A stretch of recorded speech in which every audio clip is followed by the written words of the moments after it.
everyone. Welcome to Pod Connect channel. My name is Juliet Karanja. I'm glad you came to this channel, and we're going to be talking about psychology, the school of psychology. And what are we talking about? Why do we want to talk about psychology? So connect with us, and we get to be able to see and learn. So what is psychology? Why psychology? One of the things that comes to mind when you're thinking about psychology is sitting in a couch with this professor looking professional. He's talking to you about your most very intimate experiences, and you have to trust him with it. And at the end of the day, you have to pay him.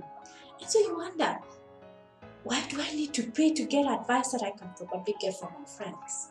I can get it from my family members. I can even get it from a trusted religious leader. But psychology is more than just advice. It's actually not just advice. And we do not advise people in psychology. And so we will need to understand, especially in this very dynamic season, why psychology. And so in recent global events, they have seriously disrupted the way we live and the way we think and the way we even respond to the way we think and the way we behave. And so because of how COVID-19 has disrupted our everyday life, and the thinking of behavior has become a different norm for us. So it has been affected. Indeed, it has been affected. And so we cannot dismiss and minimize the reality even of post COVID-19. There have been protests against racial killings and discrimination and stereotypes against minorities, and this has become a global phenomena for everybody, especially for those who have lived with such. But that is the thing we are talking about. How do we think? How do we behave? How do we respond to what we think and how we behave? And so that's what we're going to be talking about today. And one of the things about psychology, why would you want to stay along and listen about this psychology that we're talking about? Is why do you want to understand it? Have you ever thought about the stage about the terrible twos? We've heard about the terrible twos, where it's a developmental stage where a child is almost predisposed to behave in a particular way. Oh yes, that is data that has been collected. And so from generation and from different positions and from different people, you have heard of how to expect how a child will behave, or you have had a child and you have experienced what I'm talking about. How do you be able to integrate psychology in such a situation or in such a phenomenon where you're dealing with a child experiencing those terrible tools? And what about those adolescent children who suddenly behave strangely? Do we almost want to control how they behave or dread the fact that they are going to be one day's adolescents? And from what we have been hearing from from media and from our friends, it seems to be a very stormy stage of development.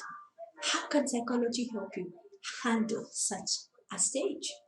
And so there are many things that are so related to our everyday life that could really inform how we behave, how we react, how we respond, and how we will think about the way we live. And that is what we're going to be talking about, why psychology. And so what is psychology? From a psychological point of view, in a nutshell, to define it, psychology is a scientific study. Yes, a scientific study.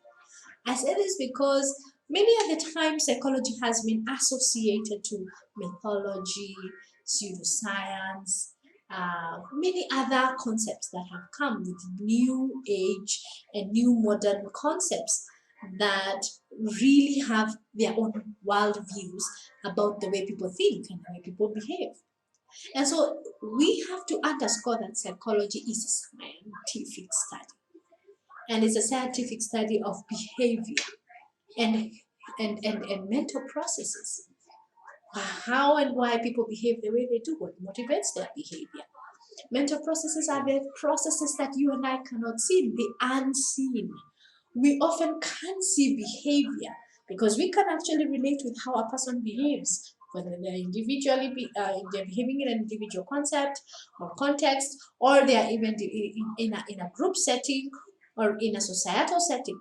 But what about the behavior or the thinking patterns that inform that behavior, that which we cannot see? That is one of the things that is underscored when we talk about scientific study of behavior and mental processes. And so we look at not just what we see, the overt behavior, but we also look at the covert behavior, the behavior that is internally unseen. By the time you see someone having an angry outburst, what have they been processing? What has been their experience? What is happening internally? That is what we are talking about today, the scientific study. It is very important for you to understand that when we say it's a scientific study, it means it has its own scientific methodology, meaning there are particular methods that have been we actually use and that are used and adopted in the search for behavior that is consistent. So psychology is very, very clear in how it collects its data, how it will collect its information, so that it can be able to inform us, it can be able to school us. So those are the scientific methods, and that's what separates the mythology. That's what separates other pseudo-counseling worldviews. And so that is exactly what we are going to be talking about. That is separate from others is the scientific side, because we're going to be using scientific methods, methods that have been employed by different people. And over time, we have various schools of psychology which have been informed by various data that has been collected. And so then let's look at the primary goals of psychology. Why go to the trouble of understanding the scientific study of psychology? Because one of the things that psychology helps, and as I mentioned earlier, is the scientific study of behavior, is a scientific study of behavior and mental processes, internal and mental processes. One of the things that it helps us in that endeavor is to describe behavior. So after we have collected, or we have actually observed, we have observed behavior. You have observed the terrible twos, and you have seen your child, particularly, especially in this particular season, we're talking about cabin fever. Children have been home.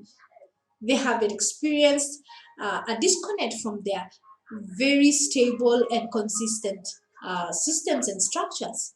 They had a pattern, and that has been disrupted. And so being at home and sometimes limited in what they can actually do, they have what most of us would call cabin fever because they have been home. So that we have observed. So what does psychology help you? It will help you to describe that behavior.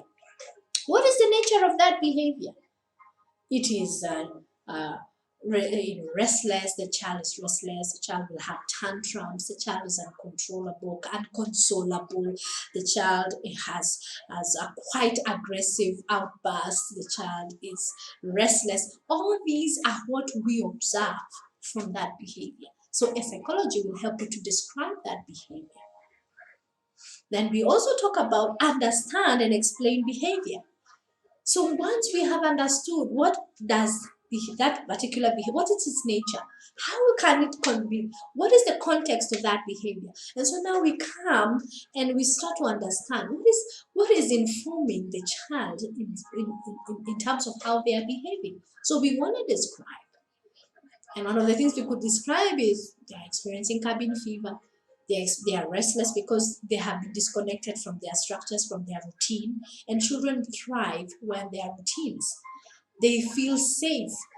They experience security in those routines. They feel that their world, they can trust their world when they have those routines. And so those routines have been taken away from them. They don't have a specific routine. They don't have a specific time. So most of them have a very haphazard routine and a sporadic routine at home. At one time they are playing. So it has not been structured the way it is structured at home. And that is okay because this is a very unique situation. But what does psychology help you? It will help you to understand It will help you to understand, yes, it's because of the routines that have been taken away from the child. So we will be addressing how then do we restore routines? How then do we restore security to these children? How then do we establish a connection with the children from their significant caregivers in a way that they feel, yes, you do not have the routines, yes, you do not have your structures, but we are here, we love you, and we care for you, so that you can amplify what is missing, so that because we do not have gaps.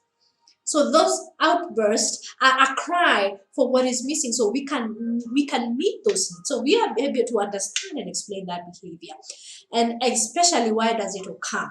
And so then the other part is psychology helps us. We state one is to describe the behavior, secondly is to understand the behavior, why does it occur, and then finally psychology helps us to predict behavior.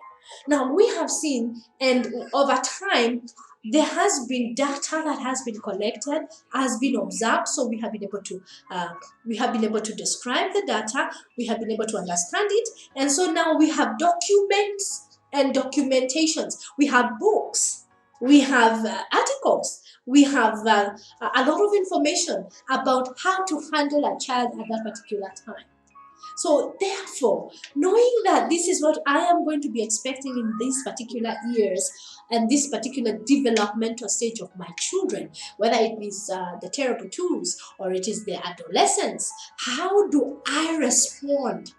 So predicting helps you to know this is what is likely to happen. It is most likely to happen. These are the variables. These are the independent and the dependent variables. Then how do I respond as a parent? How do I prepare myself as a parent? When you're talking about cabin fever, how then do I respond and give my children the need they have, the need that is being vocalized through the tantrums? How do I respond? How will I be able to adjust? Because I need to adjust as a parent to be able to meet those needs, whether they are emotional needs, their physical needs, their psychological needs. They may not respond to you the way they respond to their teachers, but they have a need. They may not be able to trust that home is the base where education can take place, where they can actually receive learning processes at home, but they still need learning. So then how do we adjust? How do we structure the home to adjust? And so that's in psychology. You as a parent can take the tools from psychology, the skills from psychology to be able to now help you to adjust, because you already understand I'm expecting to have particular responses from my children. And so that is in a nutshell how to be able to understand and embrace the very primary goals of psychology.